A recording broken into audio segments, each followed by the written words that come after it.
Welcome to the Climate Hour. I'm Bob Grove, your host. Tonight, we're going to talk about the United States annual Earth Day and Kansas City's history of Earth festivals. We're joined by some of the people behind the upcoming 2021 Earth Festival. Stan Slaughter with Missouri Organic Recycling. Hi, Stan. Hey, Bob. Eileen Bobowski's with the Sewing Labs. Hi, Eileen. Leslie Scott is with Re.Use.Full. Hi, Leslie. Hi there. David Hakan with Carbon Footprint Eating. Hi, David. Hi, thanks for having me today. James Owens with Renew Missouri. Hi, James. Hey, Bob, how are you? And Julia Otherm, piano playing songwriter, singer, and I understand the composer of Frickin' Awesome. Frickin' awesome. It's Hey, so Julia. wonderful to be here. Thank you for having all of us. Thank you.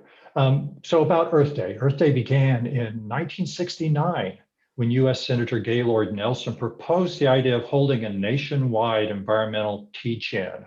A year later, on April 22nd, more than 20 million people took to the streets, and this first Earth Day still remains the largest single-day protest in human history. That's kind of impressive when you think about it. Earth Day events are now celebrated in 141 countries, and over 100 million people observed last year's 50th anniversary of Earth Day. Kansas City has a long tradition of annual Earth Day festivals. The Climate Council of Greater Kansas City has produced Kansas City's Earth Festival in recent years, the most recent two festivals being online due to the COVID pandemic. But the tradition goes back many years with different groups organizing different events. Stan, you're with Missouri Organic Recycling now, but I know you've organized Earth Day events for Kansas City in the past. When were those events and what were they like? We started with the Heartland All Species Project in 1987 and doing costumed animal parades, walking a mile in your favorite critter's shoes. And these were amazing, riotous things. We had in 1990, we had over 3,000 people in a costumed parade through the Country Club Plaza. And we felt like we had rattled the status quo with those critters in the right places. But what we were famous for in Kansas City were the recycled sculptures. The first one was in 1989 called the Phantom Forest. We realized we needed 3,000 trees to make the Sunday newspaper in Kansas City. And we were wrong. It was 6,000. But we built a cemetery, a big Christmas tree shaped thing of stacks of newspaper. We collected 150,000 pounds of newspaper and sold it for insulation and bought land in the cloud forest of Costa Rica. In 1990, we had the big Earth, 150-foot diameter circle with colored recyclables. That tradition continued until 94, when we handed it off to Bridging the Gap, which did a great job for several years too. That's exciting. So you're building these big flat sculptures and then looking at them from Flying overhead. over, yeah. No drones at the time. And this was before drones, exactly. So you actually had to have a helicopter or something. We had a news helicopter and a couple of small planes and almost lost a photographer. It was pretty crazy. There was no rules at the time. We were doing things. This was all on the south side of the Nelson in Thies Plaza. And yeah. And this was all just to raise awareness of environmental issues. Absolutely. But there were many groups, basically, the showcase for all the environmental groups in the region. Mm-hmm. And we had 15,000 people in Kansas City over 3 days. That's really great. Earth Day 90. Yeah, that's amazing. This year's Earth Festival, which is sponsored by KKFI, runs April 17th and 18th. We're calling the festival EF21 Online, which is short for Earth Festival 2021. EF21 Online opens with a Climate Speakers Forum, and we're going to be keynoted this year by the 2020 United Nations Youth Leader, A.Y. Young, and the Green Party's 2020 US presidential candidate, Howie Hawkins. So we're looking forward to that. The opening forum is followed by 2 days of Climate University events. The Climate University is a series of 1-hour online climate actions that cover a wide range of issues, from fast fashion to zero waste to renewable energy to the environmental impacts of food and plastics and a lot more. I think most of our guests here today are part of the Climate University. Eileen, your group helps address environmental issues of fast fashion, and we might explain what fast fashion is. You're presenting a workshop called Sustainability. That's SEW as a needle of thread, Sustainability. Can you tell us about your event and about fast fashion? Yeah, absolutely. Fast fashion really has a lot to do with consumerism really taking over. We really need to do everything we can to reduce consumerism. I kind of look at sustainability as a journey. There's so much to be learned from the Rana Plaza garment factory disaster, and we're always looking for ways to slow fashion down here at the Sewing Labs. The Sewing Lab simply teaches sewing towards employment and entrepreneurship and enrichment, but we were actually founded with the concept of how can we keep all the fabric that is around out of landfills? How can we bring back that legacy of sewing that people just, that's how people survived for so long, and reduce that fast fashion that's around. You have all these big box stores that have these $5 t-shirts that people are selling, and we've got to figure out ways to reduce that consumerism because of what goes into manufacturing those $5 t-shirts. They last you for 6 months and then people are throwing them away. I learned recently, was looking at a study that was done over in England, where 60% of people, I believe it is, did not know how to sew on a button, and they would rather pitch an item of clothing rather than learn how to sew on a button. And a button is probably the easiest thing to sew. That's what we're doing here at the Sewing Labs, and trying to teach people to reuse and upcycle clothing. Everything I buy is from a thrift store, and if I want to make it look even cooler, there's amazing accoutrements I could add to my outfits. Because I know how to sew.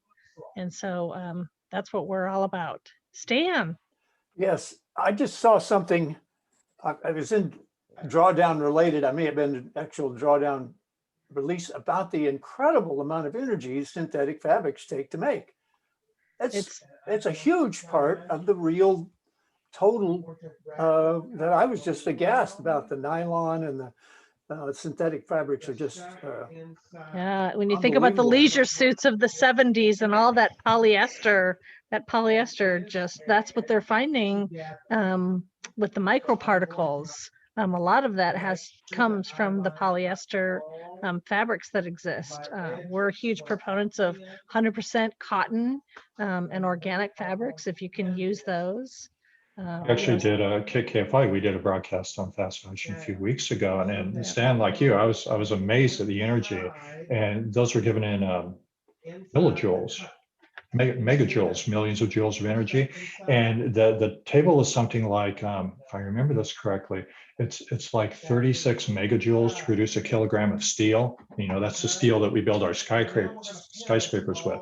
So 36 megajoules, but it took 126 megajoules to create 1 kilogram of polyester. Can you imagine that? 10 times the amount of energy to make polyester than it does steel. And you get into your rayon and your nylons and things like that, and you're up in the 200, 250, 260 megajoules to produce just a kilogram of that stuff. Yep. And comparing that steel, take a natural fiber like what was that? Hemp is very good. Hemp is very low. Flax, linen's like 10 megajoules. So you compare a linen shirt, 10 megajoules per kilogram of fabric, or a polyester shirt, 126 megajoules. So we have a statistic that it takes 700 gallons of water to make a new cotton t-shirt. So that's from the water side of things. And there's a big difference between normal cotton and organic cotton.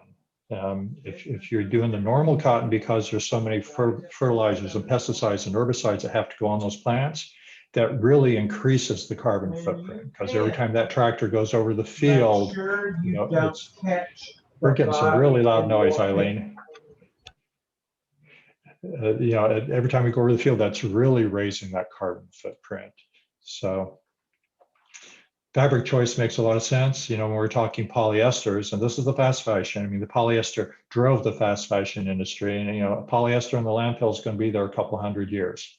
couple hundred years. So every time you buy that $10 shirt, wear it a couple times, and then it falls apart because it's, you know, cheaply made, throw it in the landfill, it's going to be there well after you're dead. So Eileen, can you tell us about your workshop, sustainability? What's that going to be like? Yeah, just talking about things that we can do. The way I look at it is it's all about things that we as individuals can do to make a difference, like shopping thrift, like upcycling, and the different workshops that are available out there.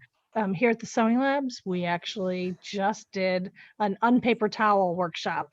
You can actually take terry cloth and cotton and put some snaps on it and create a roll of paper towels to reuse and clean up your kitchen. And we did a workshop yesterday where somebody upcycled a gentleman's shirt into several items, aprons and things like that. There's just so much that you can do to help reduce that fast fashion and upcycle. We'll be talking about, you know, important new websites like Depop, where people are actually selling these items and trying to keep this out of the landfills. You know, so many of the thrift stores that are around, if they have an overabundance, they send so much of their materials overseas, and then the people overseas, they don't know what to do about it. I read a really great story about an organization overseas that is shredding fabric now, and they're turning that shredded fabric into insulation for buildings. Genius. There's just so much more that can be done. It's estimated that 5% of total global emissions come from the fashion industry. Fashion is the #2 polluter in our world, and there's so much that we can do to make a difference. So that's what we'll be talking about. That's really great. And you're right, fashion is so important. And you know, I refer people back to our podcast. If you look at a previous Climate Hour episode on fast fashion, you learn a lot about this. It's a really important topic. I was shocked not only by the mega jewels that are being used, the energy that goes into that, but we also talked about the human rights issues. You know, so much of this cheap fabric being made in unsafe third world countries. And locally too. I mean, the U.S. isn't exempt from abusing our workers. So there's a lot of good content to that program. I'm looking forward to your workshop, your Climate University workshop, Eileen, because I think this is really an important topic. Thank you so When is your much. workshop? Absolutely. It's at 3 o'clock on the 17th. Thank you. Thank you. And, you know, Eileen's talking about obviously, you know, sewing, mending, but she also mentioned upscaling and reusing. I mean, those are important in the fashion industry, and I also think they're important in other ways. Leslie, your workshop is called Tech. It Does a Planet Good. That's a really interesting title. How does tech help us reduce waste and make things, well, Re.Use.Full, which is the name of your group? It is. So, you know, I think we think about technology as, you know, having a lot of bad uses, more so than anything. It seems like that's what the attention is getting right now. And you can really do tech for good. So we have a website called Re.Use.Full, Reuse.Full.org. And that site, we're actually very proud to have the Sewing Labs as one of our charity partners. It helps people who have excess items at home that they're looking to find a good place for, find organizations that can actually put it to use. So, you know, if you have those t-shirts that, you know, maybe are actually still good, and you aren't sewing inclined, or you haven't heard of the Sewing Labs quite yet, and you think, gosh, I just really am tired of tripping over this bag. I think we all have boxes and bags of our kids' toys they've grown out of, or clothing. My mother, once she hit middle age, she would talk about how her closet was shrinking her clothes. I think a lot of our pandemic closets have been shrinking our clothes, and people are needing to possibly clean out their drawers and closets because things no longer fit. It could be furniture, or, you know, maybe you're downsizing, or you have an aging parent who is going into assisted living, and you're looking for a way to, do some good with that situation, you can go to Re.Use.Full.org and select what you have. And we have organizations that have indicated what they accept.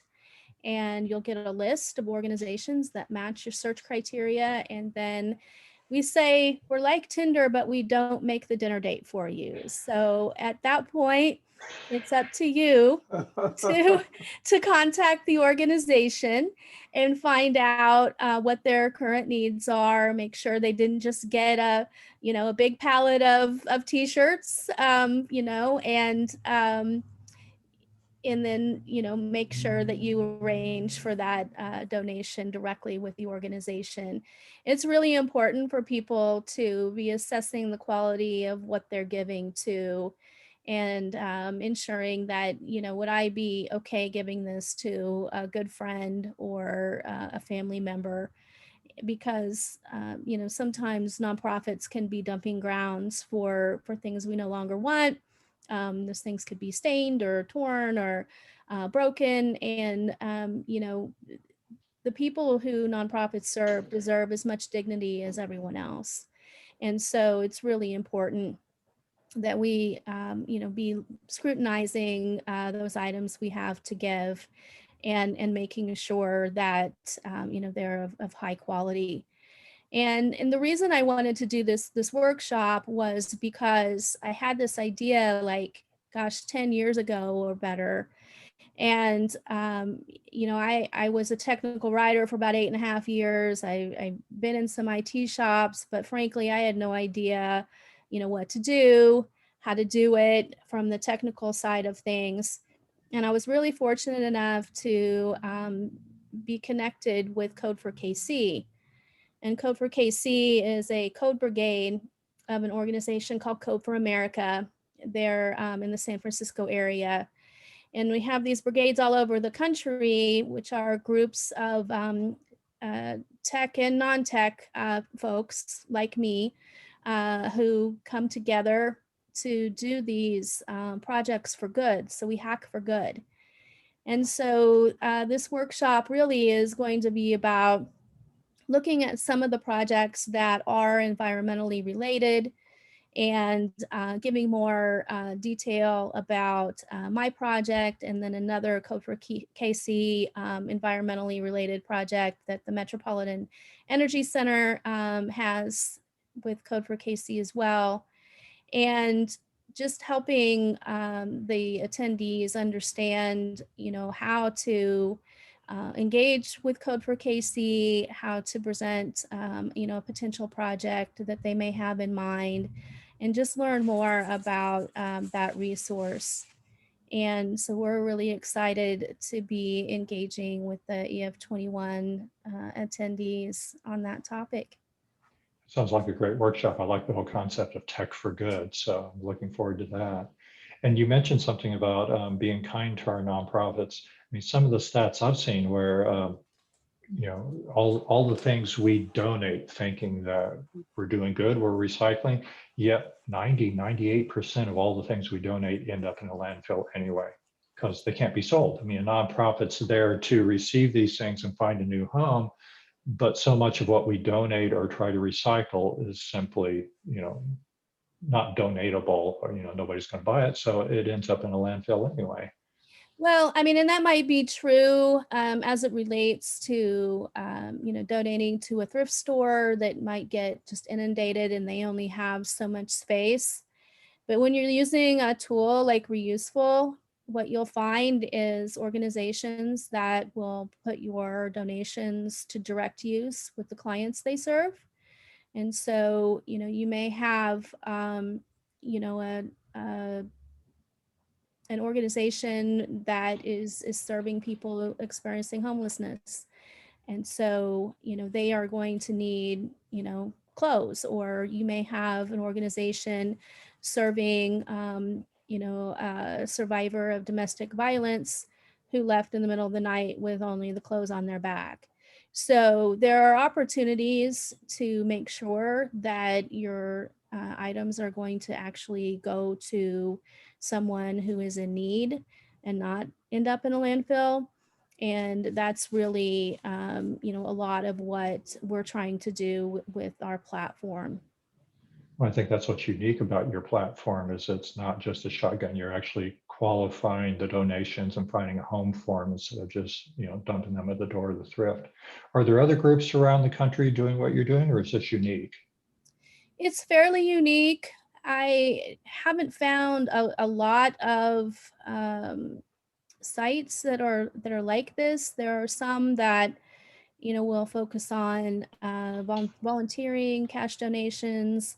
You know, the site tries to focus on the sort of the three ways to give to an organization: time, talent, and treasure.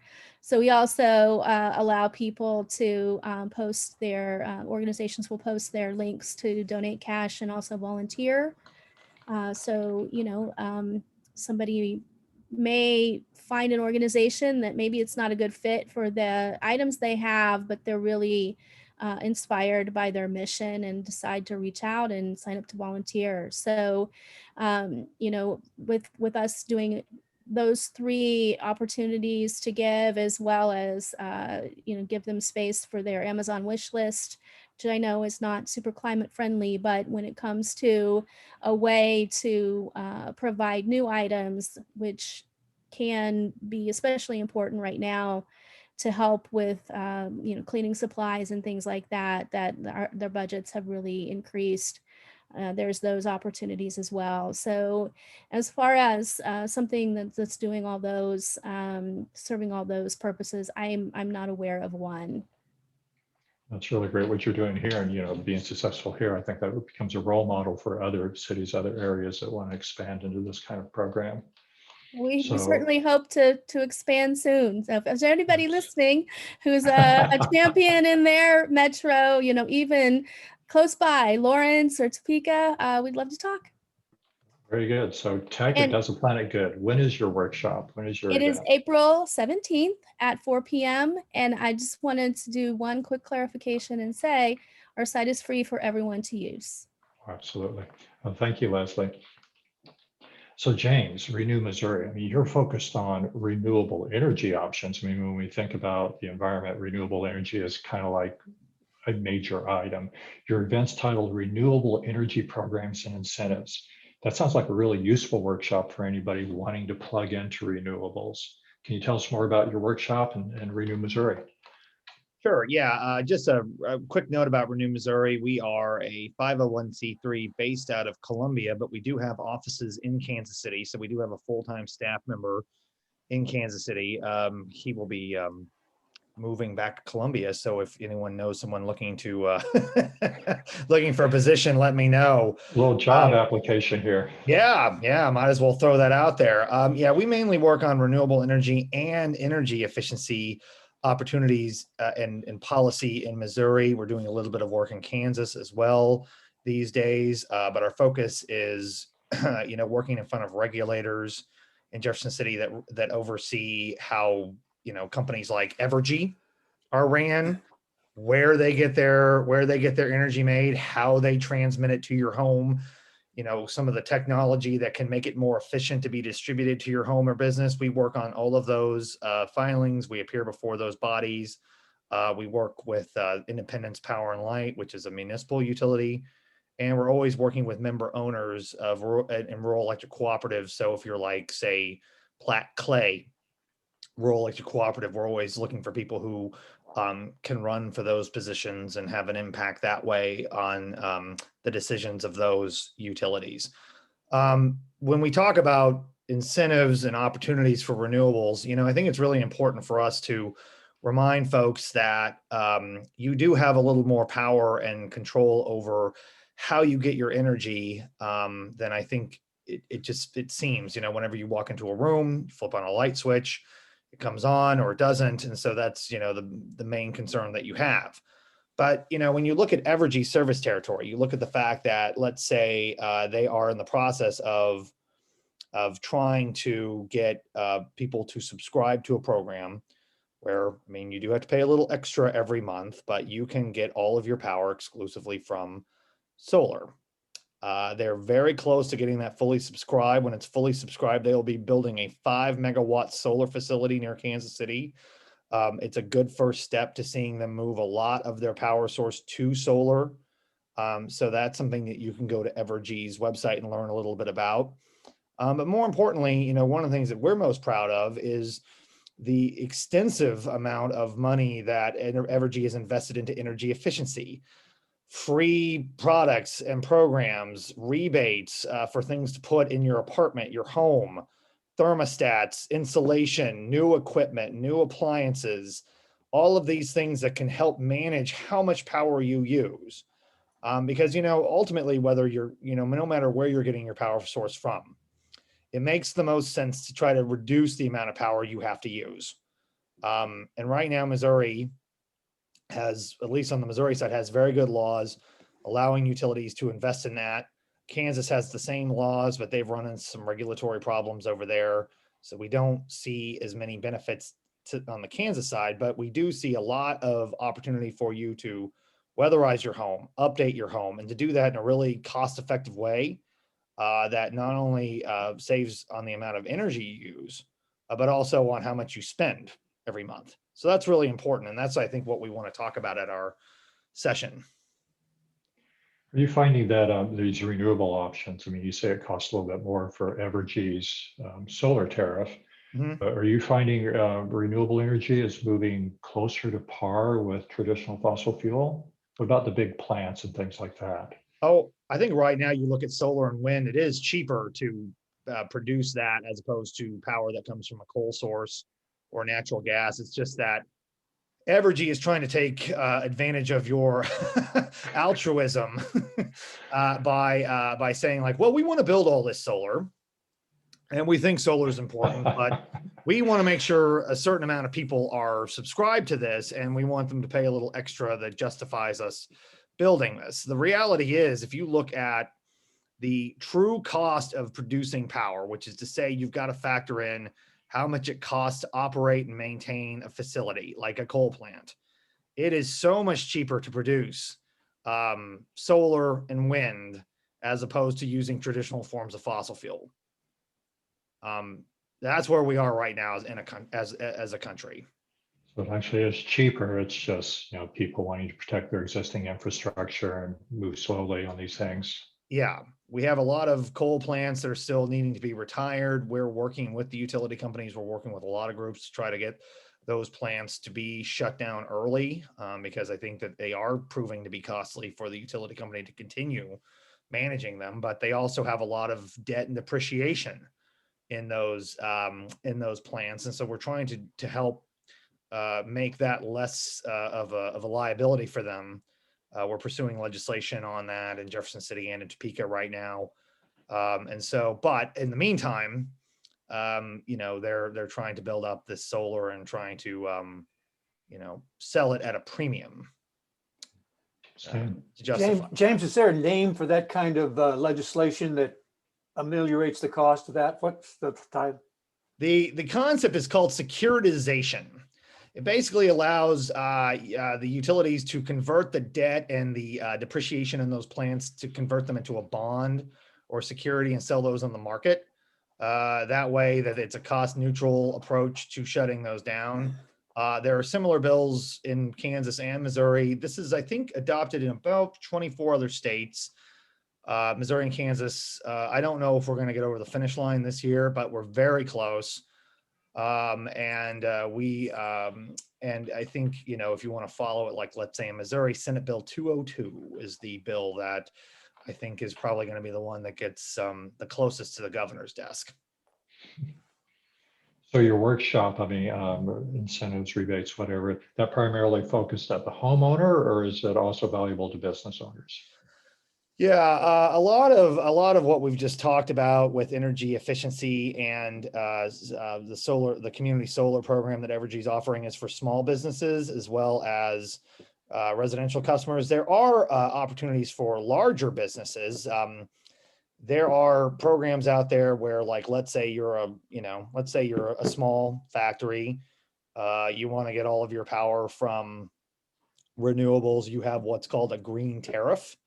a tariff, which is basically what we call the underlying legal document that makes up your bill.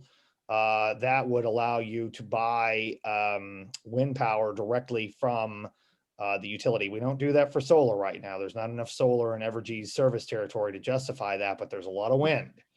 And if you are a larger business, that's an opportunity.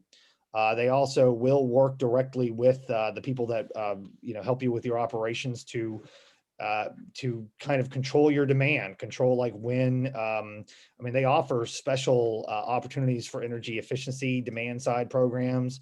So if you are a larger business, there are opportunities there as well. That's great. So renewable energy programs and incentives. When is your event? I believe that event is that on the 18th at boy, oh boy, I think that's it got me off guard here. 3 o'clock on the 18th. 3 o'clock. There you go. 3 o'clock on the 18th. Renewable energy and programs and incentives. Thanks, James. Thank you. Stan, let's look at yours. I mean, Missouri Organic Recycling, you're presenting a workshop called Composting Food Waste, trying to stop it. You see, that's an interesting title. We know you compost, Missouri Organic composts lots of food waste, but it sounds like you're wanting to get out of that. Well, we'll have to stay in that business for a long time because we're still under just a little bit over 5% of the metro's food waste. And unlike a polyester suit that lays there for 200 years, when we bury food waste, we're burying a bomb. We're burying a nasty surprise for our children. That food waste is going to be rotting for 30 to 50 years, and it's 20 to 30 times worse than carbon dioxide, producing methane. So we'd like to stop it at the source, stop the generation of food waste in every way we can. We know we're not going to succeed. So our business is set in that regard, so it's exciting to talk about all the ways we can minimize food waste. And one of them is that we're doing a lot of programs. This is the composting poster. This is the worm composting poster. And we have a grant in the state of Kansas right now that's serving 50 schools, buying them $200 worth of equipment to build compost bins that buy worm bins and microscopes to study the worms. We're doing a very interesting program of YouTube videos. It's on Missouri Organic's YouTube channel. You can find those free videos to watch there.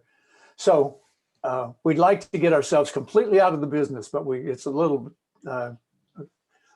disingenuous because we know that's not going to happen right away for many years, in fact. But 50% of it's generated residentially, and although Kansas City's ahead of almost every Midwestern town you can think of, not necessarily the East and the West Coast, but we do have curbside pickup. We do have curbside 5-gallon bucket drop off. We have residential services for food waste. We're going to talk about that aspect of it. We're going to talk about a whole bunch of things. Compost is a beautiful thing because it's tied to so many other aspects of it. And Missouri Organic is in the waste business. We're, think about Missouri, Kansas City is a tree city. You would be absolutely amazed at how much tree waste there is and what all the trees that come in, the tree trimmers, the parks department, all of that comes to us, all the leaves in brown paper bags. So we are taking nature's detritus, revamping it, and sending it back. So we're kind of the dirty bottom half of the cycle. You might say that's a bad thing to say, but somebody's got to be there doing it, and it's an important job because without the death and reuse, we don't have any new life. We don't have any new growth, and we can't let these things be tied up in the landfill, in the backyards, back dead-end streets, and all that stuff. We need to continue to move that through. So I was just made a little note as you suggested I talk about my workshop. First of all, it is the landfill, and we mentioned that it's a gigantic amount that's being buried in Kansas City. We think it's 1 million pounds a day generated, and we're getting 60 tons a week. So you might say 9 to 10 tons a day. in collection. We collect from 320 sources from Lawrence to Warrensburg to St. Joseph. And we have Kroger and Dillon's that bring us their stuff. So we have Boulevard brings us 1,200 gallons of beer a week. But it's the mold, it's the yeasty dregs, unfortunately. But all kinds of liquid waste. So we're reducing that. The volume is intense. It lets us build a very interesting compost. Everybody else takes squash and the food waste and the plastic because they don't have a machine to separate it. And they put it all in the windrow and cook it for 6 weeks at 150 degrees. And that plastic inside the landfill, inside the windrow, can't help but leach. And so we made a decision several years ago to depackage all of the food waste, reject all the plastic and cardboard, and get down to a liquid food slurry and mix that in. So the way we do our composting is unique in the United States. There's 10 companies that have depackagers like ours, but we're the only one who does what we do. And so that's the way we handle it is an interesting story. And we'll be showing some videos in the workshop about how that goes. And of course, then there's the compost. See, this dual-sided business, we make the compost and we did good things in making compost. And now we send the compost out to do good things in the world because it's going to increase plant growth. It's going to increase carbon sequestration and drawdown. And it's going to make healthier food because compost is a composite of everything that died. So all the Legos that built all the plants and all the food waste and flowers and stems and roots that we ate or didn't eat comes to us. And then that means that our compost is full of all the trace minerals and all the vital substances that it takes to make the soil work well. So we're going to put vitality in the soil, in the food, and in the people. We hope so. And we'd like to see that part of it going through. When you say trying to stop, I mean, obviously your business is secured. I mean, you're taking such a massive volume and doing such good things with it. The workshop is kind of telling people how to kind of reduce their own food waste. I mean, just this creating so much waste. Right. There's a food digester that you simply put the food in a container, but below grade, and it melts into the soil and feeds your garden. It never comes back. But there's several tricks we'll talk about on-site food waste handling. First of all, reduction, proper use, proper storage, proper preparation. The shelf that's labeled "Eat Me First" in your refrigerator. Just that consciousness will definitely be covering that too. So, yeah, thank you for that question. Stan, I just wanted to say I'm Sure. super excited about your workshop because I live alone and I try and eat healthy, and sometimes it's hard to get through a whole bag of spinach, or I just have the best of intentions, and the guilt from that food waste is just awful.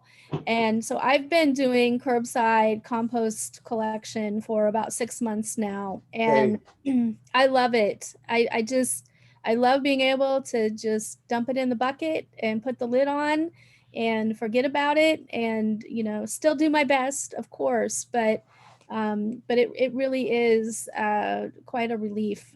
But all that being said, I'm excited about your tips for keeping it out of the bucket. Right. Well, we got a shout out to compostcollectivekc.org, the Compost Collective, and to all the citizens in Kansas City who believe that this is a great thing, because I believe they have 3,000 customers now in both sides of the state line. And they've never had a down week, and so this is just, and we're thrilled about that kind of opportunity for people who care, but all those people who care. That's great. So when is your event? It's Saturday at 3, the 17th. Very good. I believe you're also going to play some of your music at the after party. Is that right? That's correct. I'll be definitely singing "Feed It to the Worms" and "Why Don't You Put Me in the Compost Pile." I'll look forward to that. The after party, for those of you who don't know, is an open mic, or in this case, an open camera party that closes the festival on Sunday evening. So everybody's invited to that.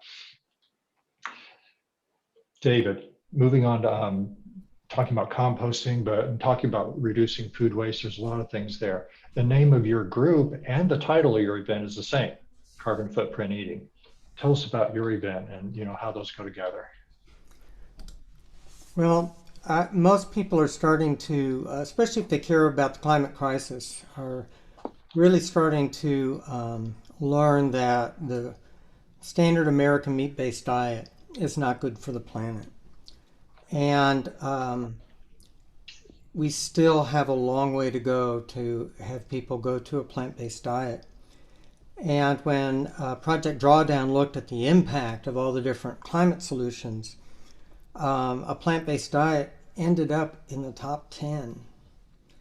So the workshop is going to be talking about the carbonfootprinteating.org site that has helped so far 60 people in the last few months take the challenge to go meatless for Mother Earth and to do that for a month.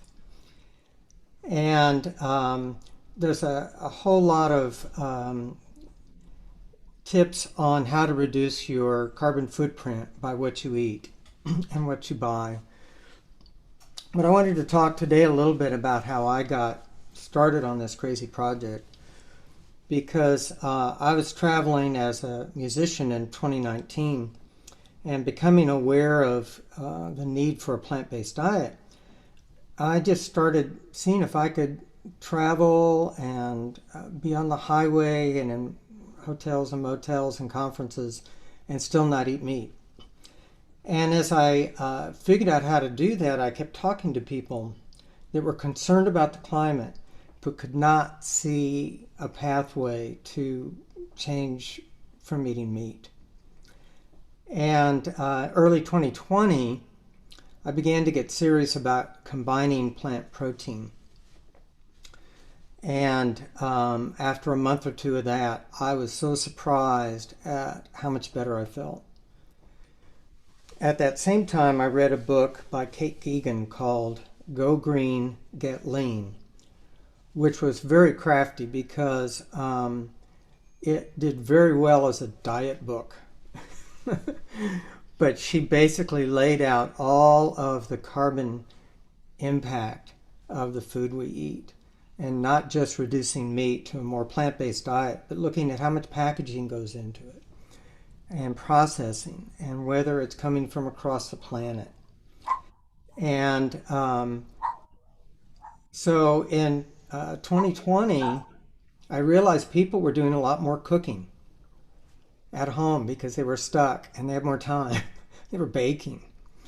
And putting together this website to help people make that transition could be done with a team all online without meeting in person. So I got a team together and we came up with 4 pathways. So wherever somebody was in their journey toward a plant-based diet, they would have some help. So of course, the first pathway was vegan. And most people use the number 70% reduction from a meat-based diet going vegan. And the next pathway was vegetarian, which most numbers I've seen is about 63%. So it's still really hefty. And really talk to people about how we now know that cheese has the biggest carbon footprint as beef. So as someone on the vegetarian pathway, it's really encouraged if they use dairy not to use cheese. And really look at whether they want to have dairy and eggs, or whether they want to use the challenge to go egg-free for a month or dairy-free for a month. And the next pathway was flexitarian. And I was definitely a flexitarian for a while. And the beauty of this is that someone, let's say they're taking the challenge and they're doing a really good job eating vegetarian for 25 days, and the call comes out that friends and family are getting together for barbecue. You know, if they've been doing this a long time, you know, they might have that conversation with people, but if they're just starting out on the flexitarian pathway, they can say, sure, go eat barbecue, and then the next day go back to a vegetarian diet for another 5 days and still get not only the health benefit from going 30 days on a vegetarian diet, but also reduce their carbon footprint for that month by 17%. And probably save money at the same time. You know, people are like going, oh, I wish I could put solar panels on, but it's so expensive. I wish I could get an electric car, but it'll take me 5 years to save up for it. I mean, this is something people have complete control over and can do right now. So the whole idea for this website and the support is what would entice meat eaters who care about the climate crisis to try eating less meat. And, you know, it's always good to have something new, right? It's like, oh, I tried that once and I woke up in the middle of the night hungry and all. And so I put a whole section on protein power and talked about combining the different plant proteins, talking about the foods that provide the protein that can be just as good a quality and as dense as meat. Your body will not know the difference. You have all your essential amino acids for that meal provided. And this is combining the whole grains, legumes, and the seeds. And so I came up with some really fabulous dishes that just change a little bit. And I was so surprised at how much usable protein there was. And so that's kind of the new feature. Well, I'm trying something new. You know, you have to help people because a change from a regular meat diet to vegetarian is a social change for people. And there's so much peer pressure, social pressure. You know, what restaurant do they meet at? You know, it's got to be something that, you know, vegetarians and meat eaters can both order something. So it's a really big deal for a lot of people. And so your workshop's going to have recipes? Yeah, we've got recipes, and we've got some sites that are great for getting recipes and other cooking tips. I had no idea until I started talking to our team how much I know about cooking tips that was pretty much common knowledge in the 70s that somehow has gotten lost. And so now I'm this, you know, cooking expert all of a sudden. And things that really make people's life a lot easier, dealing with, you know, cooking from scratch instead of takeout and ordering pizza. So it has been a really fun journey, and it has really been exciting to see people that I talked to so many people who say, I've really been thinking about this, but I haven't figured out how to get started on it, and are successful doing the challenge. So when is your workshop? It is Saturday the 17th at 5 p.m. That sounds like a really great one. You mentioned you travel as a musician. Are you also going to be playing at the after party? Yes, I will. Oh, we can look forward to that. Thank you, David. So all these great workshops, Climate University, and these are all free to the public. So I hope people will join us. These people and more. And on Saturday evening, something a little different. EF21 is presenting a film and music event produced by CinemaKC in collaboration with the Kansas International Film Festival and musician Julia Othmer. Julia, can you tell us about that? And tell us about you and your music. Absolutely. And first of all, I want to say thank you for having all of us, and all of the work that all of you are doing is so inspiring. I feel like our project called Seven, which is being presented, as you said, a part of Heart and Soil CinemaKC's presentation on Saturday night, is very much a celebration of Mother Earth, which is what all of you and who all of you are working so hard for.